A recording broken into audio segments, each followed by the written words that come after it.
حدیث نمبر 132.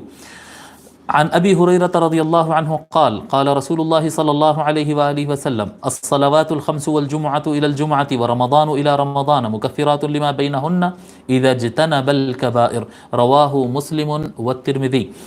حضرت ابو ہریرہ رضی اللہ تعالیٰ روایت فرماتے ہیں کہ رسول اللہ صلی اللہ علیہ وآلہ وسلم نے ارشاد فرمایا پانچوں نمازیں اور جمعہ سے لے کے دوسرے جمعہ تک اور رمضان سے لے کے اگلے رمضان تک مکفرات لما بینہن، یہ ایسے ٹائمنگز ہے، یہ ایسے اعمال ہے کہ اپنے بیچ کے گناہوں کو یہ مٹا دیتے ہیں. یعنی ایک رمضان اگر کوئی اچھے سے مناتا ہے اور دوسرا رمضان اچھے سے مناتا ہے تو بیچ کے گناہ معاف کر دیے جا سکتے ہیں. ایک جمعہ کوئی اچھے اہتمام سے جمعہ پڑھنے کا اہتمام کرتا ہے اور دوسرے جمعہ کا اچھا اہتمام کرتا ہے تو بیچ کے کیا کہتے ہیں گناہ معاف کر دیے جا سکتے ہیں.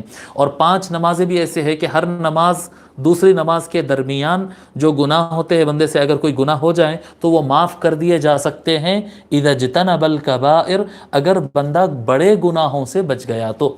چھوٹے چھوٹے گناہ انسان سے ارادی طور پر غیر ارادی طور پر چاہ کر نہ چاہ کر انسان سے غلطیاں ہو جاتے ہیں، تو چھوٹے چھوٹے جو گناہ ہوتے ہیں یہ چیزیں ایسی ہے کہ اگر ان کا اہتمام کر لیا جائے تو بیچ میں ہونے والے چھوٹے صغیرہ گناہوں کو اللہ تعالیٰ بنا خصوصی توبہ کیے کہ اللہ تعالیٰ خود سے معاف بھی فرما دے سکتا ہے، فرما دیتا ہے.